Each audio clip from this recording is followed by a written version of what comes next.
Hello Wargame fans.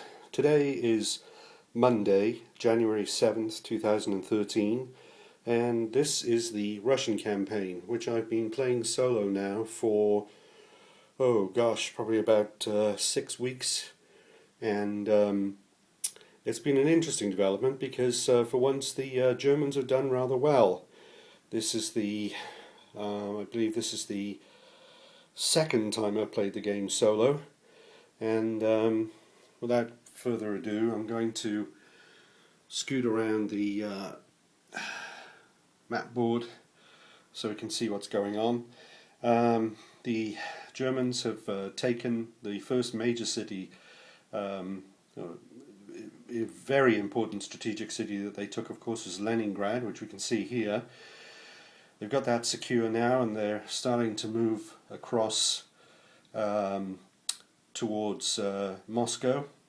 On this turn, they've just taken Moscow. We are now at the July-August turn of 1942, and we're just getting into the Russian turn. So the Germans have had their go. They've taken Moscow. As I say, a couple of turns before they took Leningrad. In the centre, they've punched a hole. There's a big gap in the Russian line here. They're about to move out and exploit that.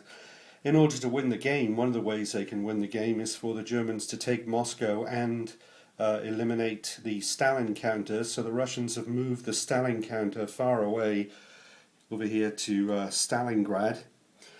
Down here in the area of Army Group South, they've actually made not very much progress. You can see that that 3-3 is still there at Odessa.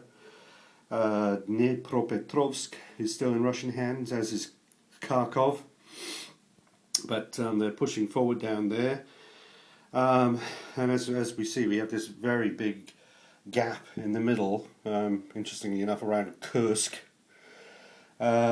Recently taken Moscow, so we've got some Russian units on the outskirts of Moscow. Up here, these units are not actually deployed. Those are the units that the Russians are going to get this turn.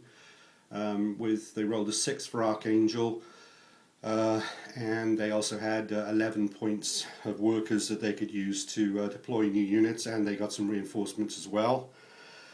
And if we now zoom out to the overall picture, which you can see more or less there.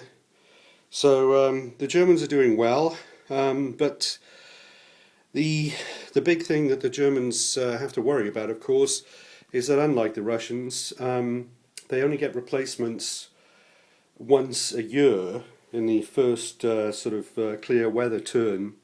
So what the Russians have got to try to do is, based on the fact that they keep getting replacements, of course, the Russians have got to try to whittle down the German numbers, because you kill a few German units and, as I say, they don't get replacements for a very long time. So hopefully, if the Russians keep nibbling away at the German strength, they can stop the overall progress. But the main problems that the Russian player has is to make sure that the Stalin counter can still be secured, because once that falls into enemy hands, the game is over. So the war is over. So that's the situation. Thank you very much indeed.